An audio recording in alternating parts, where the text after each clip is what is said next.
ಅಭಿವೃದ್ಧಿ ಕೆಲಸ ಕಾರ್ಯಗಳು ಆಗಿಲ್ಲ. ನಮ್ಮ ಸರ್ಕಾರದಲ್ಲಿ ಅಭಿವೃದ್ಧಿ ಕೆಲಸ ಕಾರ್ಯಗಳಿಗೆ ಇಟ್ಟಂಥ ಹಣ ಕೂಡ ವಾಪಸ್ ತಗೊಂಡಿದ್ದಾರೆ. ಗ್ಯಾರಂಟಿಗಳ ಬಗ್ಗೆ ನಮ್ಮದೇನು ಆಕ್ಷೇಪಣೆ ಇಲ್ಲ, ಬಡವರಿಗೆ ಕೊಡಲಿಕ್ಕೆ ಕೊಡಿ, ಆದರೆ ಅಭಿವೃದ್ಧಿ ಬಂದ್ ಮಾಡಿ ಗ್ಯಾರಂಟಿ ಹಣ ಹಂಚಿ ಓಟ್ ಹಾಕ್ಸ್ಕೊಳ್ಳೋದಲ್ಲ. ವೋಟ್ ಬ್ಯಾಂಕ್ ರಾಜಕಾರಣಕ್ಕಾಗಿ ಗ್ಯಾರಂಟಿ ಇರಬಾರ್ದು. ಅಭಿವೃದ್ಧಿ ಫಸ್ಟ್. SC ST ಜನಾಂಗದ ಬಗ್ಗೆ ಹೇಳೋದಾದರೆ 24,000 ಕೋಟಿ ಸಿದ್ದರಾಮಯ್ಯನವ್ರ ಸರ್ಕಾರ ಬಂದ ಮೇಲೆ 1 ವರ್ಷ 2-3 ತಿಂಗಳಲ್ಲಿ ಅದನ್ನು ದುರುಪಯೋಗ ಮಾಡಿಕೊಂಡಿದ್ದಾರೆ. ಗ್ಯಾರಂಟಿಗಳಿಗೆ ಬಳಕೆ ಮಾಡಿಕೊಂಡಿದ್ದಾರೆ. ಗ್ಯಾರಂಟಿಗಳಿಗೆ ಬಳಕೆ ಮಾಡ್ಕೊಳ್ತಕ್ಕಂಥದ್ದಲ್ಲ. ST ST ಹಣ ಅವ್ರ ಕಲ್ಯಾಣಕ್ಕಾಗಿ, ಅವ್ರ ವೈಯಕ್ತಿಕ ಅಭಿವೃದ್ಧಿಗಾಗಿ, ಅವ್ರ ಶಿಕ್ಷಣಕ್ಕೆ, ಉದ್ಯೋಗಕ್ಕೆ, ಅವ್ರನ್ನ ಉದ್ಯೋಗಪತಿ ಮಾಡಲಿಕ್ಕೆ, ಭೂ ಒಡೆತನ ಯೋಜನೆಗೆ, ಮನೆ ಕಟ್ಟಲಿಕ್ಕೆ, ನೀರಾವರಿ ಸೌಲಭ್ಯಗಳನ್ನ ಮಾಡಿಕೊಡ್ಲಿಕ್ಕೆ, ಅವ್ರು ಸ್ವತಂತ್ರವಾಗಿ ಅವ್ರ ಕಾಲ ಮೇಲೆ ನಿಲ್ಲೋ ಹಾಗೆ ಕಾರ್ಯಕ್ರಮಕ್ಕೆ ಉಪಯೋಗ ಮಾಡಬೇಕೆ ಹೊರತು ಚೀಪ್ ಪಾಪ್ಯುಲಾರಿಟಿ ಸಲುವಾಗಿ ಹಣ ಹಂಚಿ ಓಟ್ ಹಾಕ್ಸ್ಕೊಳ್ಳೋದು ಮಹಾ ಅಪರಾಧ ಮತ್ತು ಸಂವಿಧಾನದ ಆಶೆಗೆ ವಿರುದ್ಧವಾಗಿ ನಡೀತಕ್ಕಂಥ ಕಾರ್ಯಕ್ರಮ. ಸರ್ಕಾರವಾಗಿ ಉಳಿದಿಲ್ಲ, 3 ಭಾಗಗಳಾಗಿದೆ. ಒಂದು ಸಿದ್ದರಾಮಯ್ಯನವ್ರ ಗುಂಪು, 2ನೇದ್ದು DK ಶಿವಕುಮಾರ್ ಅವ್ರ ಗುಂಪು, 3ನೇದ್ದು ದಲಿತರದು ಒಂದು ಗುಂಪು ಮತ್ತು ವೀರಶೈವ ಲಿಂಗಾಯತರು ನಮಗೆ ಮುಖ್ಯಮಂತ್ರಿ ಉಪಮುಖ್ಯಮಂತ್ರಿ ಸ್ಥಾನವನ್ನು ಸಿದ್ದರಾಮಯ್ಯನವ್ರು ಬಿಟ್ಟು ಕೊಡಬೇಕು ಅಂತ ಒತ್ತಾಯ ಮಾಡ್ತಾ ಇದ್ದಾರೆ. ಒತ್ತಾಯಗಳು ಈಗಾಗಲೇ ಮಾಧ್ಯಮಗಳ ಮೂಲಕ ನಾನು ನೋಡಿದ್ದೀನಿ. ಸಿದ್ದರಾಮಯ್ಯನವರು ಆಡಳಿತದ ಮೇಲೆ ಹಿಡಿತವನ್ನು ತಪ್ಪಿಸಿಕೊಂಡಿದ್ದಾರೆ. ಪಕ್ಷದ ಹೈಕಮಾಂಡ್ಗೂ ಕೂಡ ಶಾಸಕರು ಮತ್ತು ಅವರ ಪಕ್ಷದ ಮುಖಂಡರನ್ನ ನಿಯಂತ್ರಣದಲ್ಲಿ ಇಡಲಿಕ್ಕೆ ಆಗ್ತಾ ಇಲ್ಲ. ವೀಕ್ ಲೀಡರ್ಶಿಪ್ಪು ಇವತ್ತು ಹೈಕಮಾಂಡ್ ಆಗಿದೆ. 3 ಗುಂಪುಗಳಾಗಿ ಬಡದಾಡೋದ್ರಿಂದ ರಾಜ್ಯದ ಅಭಿವೃದ್ಧಿ ಕುಂಠಿತ ಆಗಿದೆ. ಬರೀ ಜಾತಿಗಳ ಗುಂಪಾಗ್ತಾ ಇದ್ದಾವೆ. ಇದು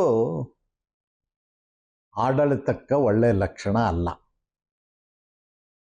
ಅದಕ್ಕೆ ನಾನು ಸಿದ್ದರಾಮಯ್ಯನವ್ರಿಗೆ ಸಲಹೆ ಕೊಡ್ಲಿಕ್ಕೆ ಬಯಸ್ತೀನಿ. ನೀವು ಒಂದು ಶಾಸಕಾಂಗದ ಪಕ್ಷದ ಸಭೆ ಕರೆದು ಯಾರಿಗೆ ಬಹುಮತ ಬರ್ತದೆ ಅವ್ರಿಗೆ ಬಿಟ್ಕೊಡಿ. ಏನು ಅದರಲ್ಲಿ ಏನು ತಪ್ಪಿದೆ? ಇಲ್ಲ ಅಂದರೆ ಅವ್ರನ್ನೆಲ್ಲ ಹದ್ದು ಬಸ್ನಲ್ಲಿಟ್ಟು ಸರ್ಕಾರವನ್ನು ನಡೆಸಿ ಜನರ ಕಲ್ಯಾಣ ಕಾರ್ಯಕ್ರಮಗಳನ್ನ ಮುಂದುವರಿಸುವಂಥ ಕೆಲಸ ಮಾಡಿ. ಇರದಿದ್ದರೆ ಇದೊಂದು ಆಯತಪ್ಪಿದ ಸರ್ಕಾರ ಆಗ್ತದೆ. ಅಧೋಗತಿಗೆ ಹೋಗಿದೆ. ಆರ್ಥಿಕವಾಗಿ ದಿವಾಳಿಯಾಗಿದೆ. ಕಾನೂನು ಸುವ್ಯವಸ್ಥೆ ಹದಗೆಟ್ಟು ಹೋಗಿದೆ. ಹಗಲ ದರೋಡೆಗಳಾಗ್ತಾ ಇದ್ದಾವ, ಕೊಲೆ ಸುಲಿಗೆಗಳಾಗ್ತಾ ಇದ್ದಾವ. ಸರ್ಕಾರದ ಆಡಳಿತದ ನಿಯಂತ್ರಣ ತಪ್ಪಿ ಹೋಗಿದೆ. ಅದಕ್ಕೆ ನಾನು ಸರ್ಕಾರಕ್ಕೆ ಒತ್ತಾಯ ಮಾಡ್ತೀನಿ. ನಿಮ್ಮ ಕಡೆಯಿಂದ ಜನರ ರಕ್ಷಣೆ ಮಾಡೋದಾಗದೇ ಇದ್ದರೆ, ಸರ್ಕಾರದ ಖಜಾನೆ ಲೂಟಿ ತಪ್ಪಿಸೋದಾಗದೇ ಇದ್ದರೆ ಕೂಡಲೇ ರಾಜೀನಾಮೆ ಕೊಟ್ಟು ಗೌರವದಿಂದ ಹೊರಗೆ ಬರಬೇಕು ಅಂಥೇಳಿ ಸರ್ಕಾರಕ್ಕೆ ನಾನು ಒತ್ತಾಯ ಮಾಡ್ತೀನಿ. ಮುಖ್ಯಮಂತ್ರಿಗಳು ಮೌಲ್ಯಾಧಾರಿತ ರಾಜಕಾರಣಿ ರಾಮಕೃಷ್ಣ ಹೆಗಡೆ ಅವ್ರ ಜೊತೆಯಲ್ಲಿ ಬೆಳೆದಂಥವ್ರು.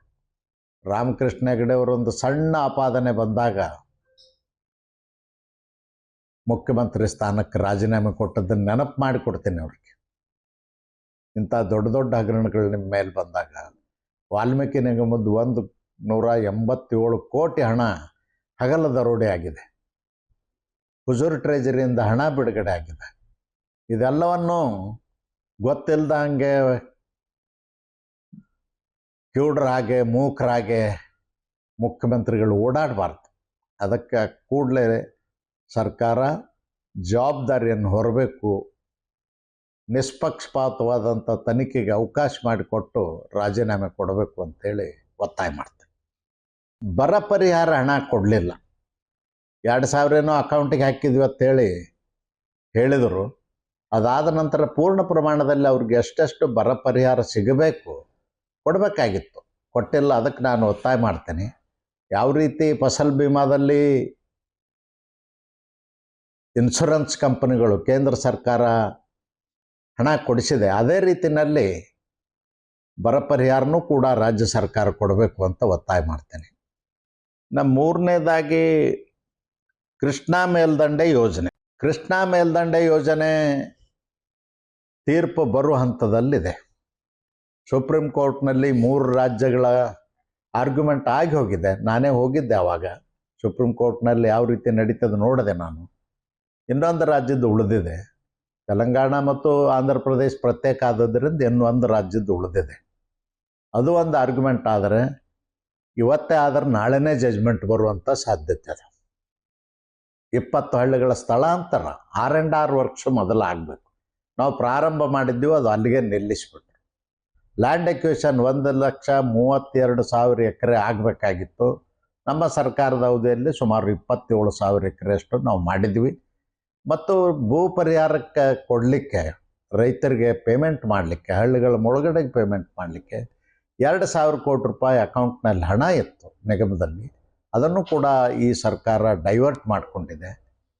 ಅದಕ್ಕಾಗಿ ನಾನು ಸರ್ಕಾರಕ್ಕೆ ಒತ್ತಾಯ ಮಾಡ್ತೀನಿ, ಕೂಡಲೇ ಒಂದು 10,000 ಕೋಟಿ ಬಿಡುಗಡೆ ಮಾಡಿ 1,32,000 ಎಕರೆ ಭೂಮಿಯಲ್ಲಿ ಏನು ಬಾಕಿ ಉಳಿದಿರ್ತಕ್ಕಂಥ ಜಮೀನನ್ನು, ಸುಮಾರು 1,00,000 ಎಕರೆಗಿಂತಲೂ ಇನ್ನೂ ಹೆಚ್ಚು ಪರಿಹಾರ ಕೊಡಬೇಕಾಗ್ತದೆ. ಅದನ್ನು ಕೊಡ್ತಕ್ಕಂಥ ಕೆಲಸ, ಭೂ ಸ್ವಾಧೀನ ಮಾಡ್ತಕ್ಕಂಥದ್ದು ಮಾಡಬೇಕು ಅಂತ ಒತ್ತಾಯ ಮಾಡ್ತೀನಿ. ಎಲ್ಲದಕ್ಕಿಂತಲೂ ನಾಳೆನೇ ನೀರು ನಿಲ್ಲಿಸಿದರೆ ಆ ಹಳ್ಳಿ ಜನ 20 ಹಳ್ಳಿಯವರು ಎಲ್ಲಿ ಹೋಗಬೇಕು? ಅದಕ್ಕಾಗಿ ಕೂಡಲೇ R&R ವರ್ಕ್ಸ್ RCಗಳು ನಿರ್ಮಾಣ ಮಾಡ್ತಕ್ಕಂಥದ್ದಕ್ಕೆ ಹೆಚ್ಚಿನ ಆದ್ಯತೆಯನ್ನು ಸಿದ್ದರಾಮಯ್ಯನವರು ಕೊಡಬೇಕು ಅಂಥೇಳಿ ನಾನು ಒತ್ತಾಯ ಮಾಡ್ತೀನಿ. ಸಿದ್ದರಾಮಯ್ಯನವ್ರಿಗೆ ಮೊನ್ನೆ ದೆಹಲಿ ಮೀಟಿಂಗ್ದಲ್ಲಿಯೂ ಕೂಡ ನಾನು ಒತ್ತಾಯ ಮಾಡಿದ್ದೀನಿ.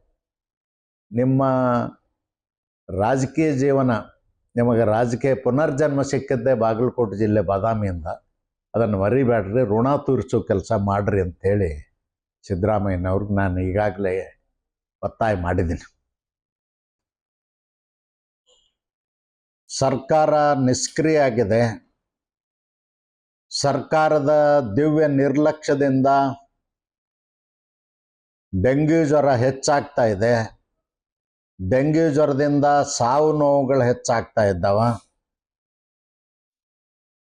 ಅದಕ್ಕಾಗಿ ನಾನು ಸರ್ಕಾರಕ್ಕೆ ಆಗ್ರಹ ಮಾಡ್ತೇನೆ, ಕೂಡಲೇ ಡೆಂಗ್ಯೂ ಜ್ವರ ನಿಯಂತ್ರಣ ತರಲಿಕ್ಕೆ ಔಷಧೋಪಚಾರ ಮತ್ತು ಡೆಂಗ್ಯೂ ನಿಯಂತ್ರಣ ಮಾಡಲಿಕ್ಕೆ ಮುಂಜಾಗ್ರತಾ ಕ್ರಮಗಳು ಏನೇನು ಆಗಬೇಕು ಅವೆಲ್ಲವನ್ನೂ ಮಾಡಬೇಕು. ಎಲ್ಲ ಗ್ಯಾರಂಟಿಗಳನ್ನು ಬದಿಗೊತ್ತಿ ಮೊದಲು ಡೆಂಗ್ಯೂ ಜ್ವರದ ಬಗ್ಗೆ ಸರ್ಕಾರ ಕ್ರಮ ತಗೊಳ್ಬೇಕು ಅಂಥೇಳಿ ಸಿದ್ದರಾಮಯ್ಯನವ್ರ ಸರ್ಕಾರಕ್ಕೆ ಒತ್ತಾಯ ಮಾಡ್ತಾರೆ. ಎರಡನೇದಾಗಿ ಹಗರಣಗಳ ಸರ್ಕಾರ ಆಗಿದೆ. ಇದು ಮೂಡ ಹಗರಣ, ಅರ್ಕಾವತಿ ಬಡಾವಣೆ ಹಗರಣ. ಕಾಂಗ್ರೆಸ್ ಸರ್ಕಾರ ಬಂದಾಗ ಹಗರಣಗಳೇ ಜಾಸ್ತಿ ಆಗ್ತಾವೆ. ನಗರಾಭಿವೃದ್ಧಿ ಇಲಾಖೆಗೆ ಸಂಬಂಧಪಟ್ಟಂಥ ಹಗರಣಗಳೇ ಜಾಸ್ತಿ ಆಗ್ತಾವೆ. ಸರ್ಕಾರಿ ಭೂಮಿಯನ್ನು ಕಬಳಿಕೆ ಮಾಡೋದು,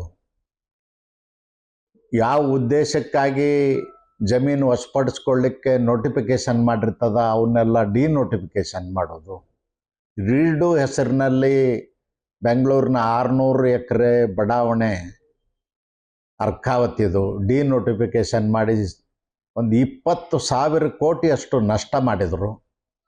ಮತ್ತು ಅನೇಕ ಜನರಿಗೆ ಮಂಜೂರಾತಿ ಕೊಟ್ಟು ಸೈಟ್ಗಳನ್ನೇ ಕೊಡಲಿಲ್ಲ. ಹಣ ತುಂಬಿದವರು ಸಾಲ ಸೂಲ ಮಾಡಿಕೊಂಡು ಅನೇಕರು ಆತ್ಮಹತ್ಯೆ ಕೂಡ ಮಾಡಿಕೊಂಡ್ರು.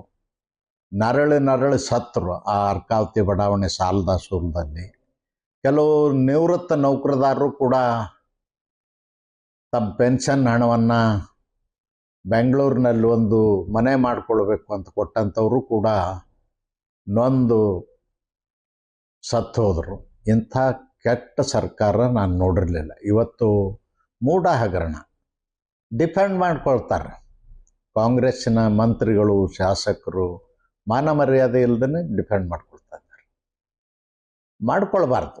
ನಿಷ್ಪಕ್ಷಪಾತವಾಗಿ ಮಾಡಬೇಕು. ಯಾವುದೇ ಸರ್ಕಾರದಲ್ಲಿ ಆಗಿರಲಿ, ಯಾರೇ ಮಾಡಿರಲಿ. ಯಾರು ಅನ್ನೋದು ಮುಖ್ಯ ಅಲ್ಲ, ಯಾವ ಸರ್ಕಾರ ಅನ್ನೋದು ಮುಖ್ಯ ಅಲ್ಲ, ಅದರ ಹಗರಣನೇ. ಅದಕ್ಕೆ ನಾನು ಸರ್ಕಾರಕ್ಕೆ ಒತ್ತಾಯ ಮಾಡ್ತೀನಿ.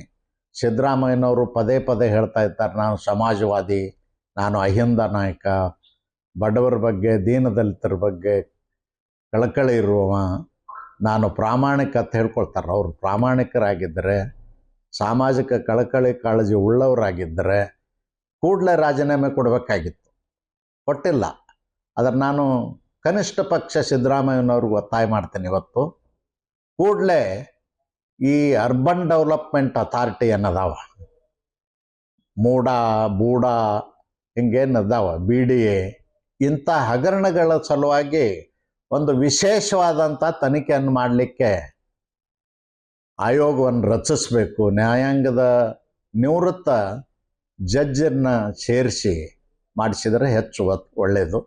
ಇಲ್ಲ ಸರ್ಕಾರನೇ ನಿಂತು CBI ಕೊಟ್ಟು ಇದನ್ನು ಹಗರಣಗಳನ್ನ ತನಿಖೆ ಮಾಡಿಸ್ಬೇಕು ಅಂತ ಒತ್ತಾಯ ಮಾಡ್ತೇನೆ. ಯಾಕಂದ್ರೆ ಇವತ್ತು ಅರ್ಬನ್ ಏರಿಯಾದಲ್ಲಿ ಬಡವರಿಗೆ ಸೂರು ಕೊಡಲಿಕ್ಕೆ, ಸೈಟ್ ಕೊಡಲಿಕ್ಕೆ ಆಗಿರ್ತಕ್ಕಂಥ ಸಂಸ್ಥೆ ಇವತ್ತು ದುರುಪಯೋಗ ಮಾಡಿಕೊಂಡು ಅಧಿಕಾರಸ್ಥರು ಯಾರೇ ಇರಲಿ, ಇವತ್ತು ಯಾವುದೇ ಸರ್ಕಾರ ಇರಲಿ, ಇವತ್ತು ಮಾಡಿಕೊಂಡದ್ದು ಮಹಾ ಅಪರಾಧ.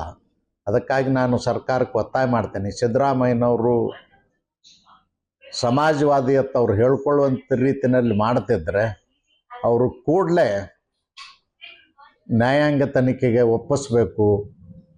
ಇಲ್ಲ CBI ತನಿಖೆಗೆ ಒಪ್ಪಿಸಿ ಇಡೀ ಹಗರಣ ಅರ್ಬನ್ ಡೆವಲಪ್ಮೆಂಟದಲ್ಲಿ ಏನು ರಾಜ್ಯದಲ್ಲಿ ಆಗಿದಾವ ಎಲ್ಲವರು ತನಿಖೆ ಮಾಡಿಸಿ ನಿಷ್ಪಕ್ಷಪಾತವಾಗಿ ಕ್ರಮ ತಗೊಳ್ಬೇಕು ಅಂತ ಒತ್ತಾಯ ಮಾಡ್ತೀನಿ. ನಮ್ಮ ಮೂರನೇದಾಗಿ